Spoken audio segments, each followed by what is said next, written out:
I wouldn't have picked you if I didn't believe you could do it. Those were the exact words Mr. Johnson said to me when he handed me a brand new piece, Birthday Candles, just a week before our regional speech forensics competition.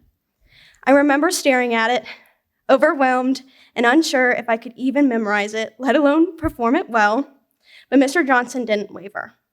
He looked at me like he already knew how it would end.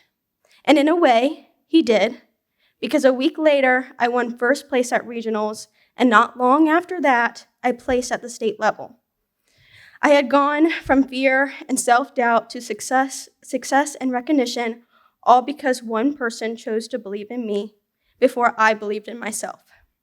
But this isn't just about an award or a performance. It's about a teacher who saw more in a student than the student saw in herself. And that's just a true testament of the kind of teacher Mr. Johnson is. He doesn't just teach, he sees. He sees your potential even when you can't. He believes in the moments when you're ready to give up, and then he gives you the gentle, sometimes not so gentle, push to go further ever thought you could. I've never technically had Mr. Johnson as a classroom teacher. My name has never been on his roll sheet, and I've never went through one of his lectures with a pen and a notebook. But to say he's never filled the role as my teacher would be completely false. He has taught me more than I could ever explain in a single paper. He's taught me how to be patient first with myself and then with others. He's taught me how to face challenges without letting fear be louder than my confidence. He's taught me how to keep going when things get hard, and more specifically, he's taught me how to write a proper essay. Something I didn't even realize I struggled with until I was frantically calling him for help the night one was due. What do you want? Not only did he answer the phone, he went out of his way to use his own time to help me through my messy outline, terribly worded argument, and walked me step by step to a finished draft. And he didn't stop there. For the rest of that DE class, he checked in. He read every discussion post, helped me brainstorm, proofread every paper, and never made me feel like I was a burden, even when I was asking him for help 10 minutes before the deadline, which I did most of the time crying.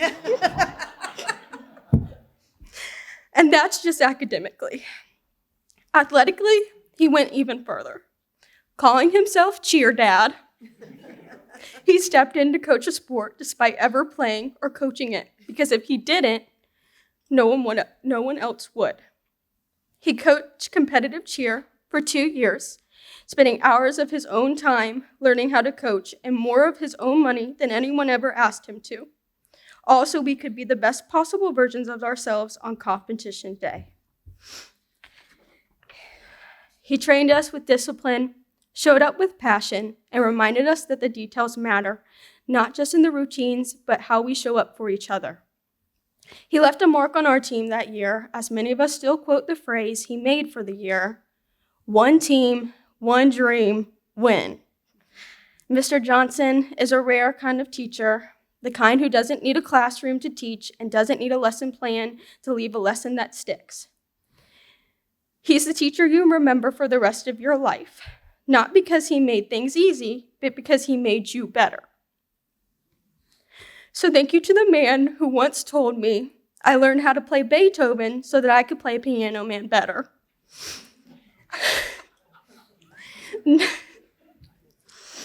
Not just for helping me win a competition, not just for helping me pass a class, but teaching me how to believe in myself the way you, Mr. Johnson, believed in me from the very beginning. I needed someone like you to say it first. I say thank you again for showing up. You'll never understand how much I appreciate it.